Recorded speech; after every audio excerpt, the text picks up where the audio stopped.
두 공간이 나오는데 이발소하고 건강보조식품 파는 매장. 사실 이게 이제 화자가 그 식품 매장 주인이 화자이긴 한데 올라가서 이제 2층에 올라가거나 옥상 가서 담배 피워야 앞에 있는 이발소가 보이거든요. 가끔 보죠. 보면서 마치 수족관 안에 든 것 같은 이발소의 풍경들을 이렇게 물끄러미 바라보는 건데요. 사실 이 소설이 진행되면서는 그 이발소 주인도 가끔씩은 이 보조식품 판매점을 내려다보죠. 서로가 서로를 관찰을 하기보다 응시 그런 걸 해요.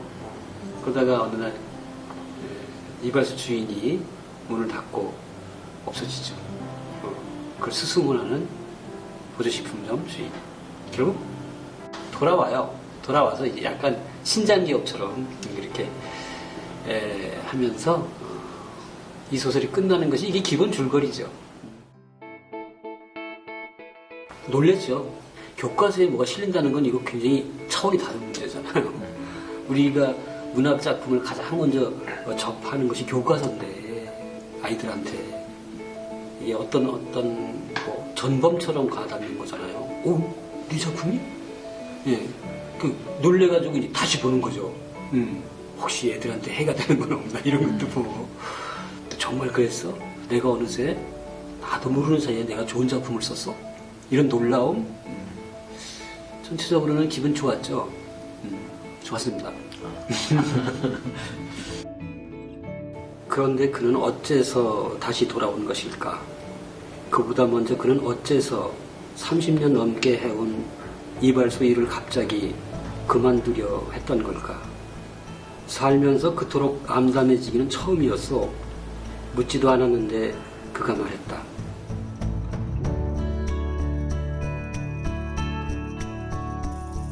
제가 또 그 동네 살면서 반 실업 또는 반 자발적으로 직장을 그만뒀죠. 그래서 이제 직장을 그만두고 오로지 글만 쓰면서 살림을 지탱해 나가야 되는 어떤 이렇게 굉장한 부담감과 강박증을 느꼈던 한때가 있었어요. 그것이 자그마한 매장에서 하루 종일 그 안에서 뭔가 고민하고 그러는 사람을 보면서 문득 이 소설 될 수 있겠다 그런 생각을 했죠. 그래서 가장 큰 계기는 작품을 써야 되는 절박성과 제가 그때 처해 있었던 생활적인 사정 이런 것들이 작품을 나오게 한 것이 아닌가. 이발소 거울이라는 건 매일 보는 거잖아요. 이발사는 말할 것도 없잖아요. 근데 그걸 거울을 그냥 나와 삶을 투영하는 사물로 봤던 거지 자기를 성찰하는 어떤 수단으로 보지 못했는데 이미 이 사람은 각성에 깨우쳤잖아요. 그렇기 때문에 이제 거울은 매일매일 자기를 보는 거울이 될 수밖에 없고 더 중요한 것은 그 거울 속의 자신의 모습 그 삶 비록 본인을 자괴에 빠뜨린 삶이지만 그게 또 얼마나 소중한 삶인지를 새롭게 자각하는 계기로서의 거울. 이걸 봤으니까 이 사람은 큰 변화는 없을지 모르지만 그래도 자기 삶에 대해서 늘 되돌아보되 후회하지 않고 긍정하는 삶을 살 수 있을 것이다라는 그런 암시들이 이제 이 마지막 자기의 진술에 담겨 있다고 볼 수 있죠.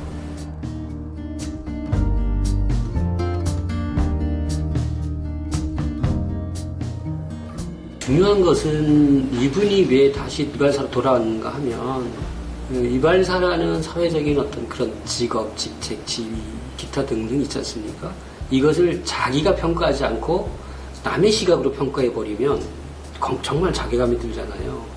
근데 우리가 꿈을 꾸고 희망을 갖고 삶에 대한 계획을 갖는다는 것이 정말 그 출발이 나에게서 시작된 것인가 아니면 선생님이나 부모의 강요나 아니면 사회가 요구하는 대로 따라간 것이냐라는 것에 대한 판단이 서야 되잖아요.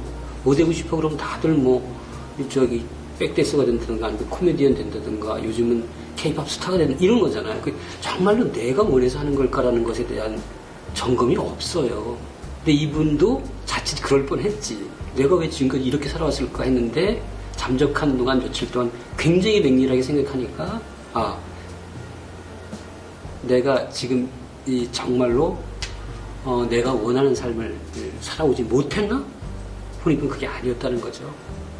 이걸 이제 읽고 기억하고 있을 거 아니에요, 이 내용들을. 그러면 이들도 이제 중고등학교를 졸업할 거 아닙니까? 대학도 졸업하고 정말 40대, 50대 이런 중년의 나이에 이르렀을 때 이 소설에 대한 기억이 어떻게 작용할까라는 걸 생각해 보게 되죠. 사실 뭐 꿈 많을 때는 정말 제가 뭐 이렇게 살 줄 몰랐어 이렇게 될 거예요, 그죠? 옛날에. 근데 그때 가서 읽으면 오히려 이 기억이, 이 소설에 대한 기억이 그들의 정말 중년의 현실적 삶에 이르렀을 때 난 이게 힘이 돼줄 수 있다고 생각이 돼요. 당장은 문학을 공부하는 데 쓰이는 텍스트고 나중에는 자기를 다시 한번 스스로 돌아보면서 자기 삶을 긍정하는 그런 순간에 굉장히 유용한 모티브로 작용할 수 있겠다, 그런 생각을 했죠. 그러길 바래요. 네.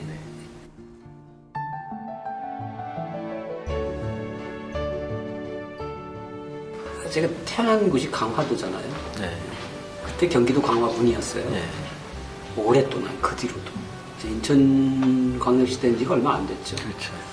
그러니까 전 경기도 강화군에서 태어난 사람이지 인천광역시 강화군에서 태어난 사람이 아니고 그래요. 그 아직도 강화가 경기도 같아요. 그래서 태어나서 결혼하고 애도 경기도에서 낳고 등단도 그랬고 작품의 생산도 다 경기도에서 됐고 그 중에는 장편, 단편, 에세이 경기도를 배경한 것들이 꽤 많죠. 첫 창작집의 단편들 대부분이 제 고향이고요. 그 다음에 이제 제가 가장 이제 베스트셀러를 냈던 것이 이제 비밀의 문 2권짜리인데요. 그것은 저 안성에 있는 칠장사라는 절이 있어요, 거기. 거기 배경이고요. 또 2권짜리 중에 이제 악당 임꺽정이라고 해요. 임꺽정은 또 아무리 얘기하면 또 양주하고 관련이 되고요. 그리고 또 제 첫 장작집이 늪을 건너는 법인데 그것은 이제 강화도 역사와 관련된 것이고요. 그리고 이제 아무래도 에세이나 스필류 같은 거 보면 왜 이렇게 소소한 일상을 다루기 때문에 항상 배경은 남양주거나 부천이거나 아니면 김포거나 이런 식이 됐죠.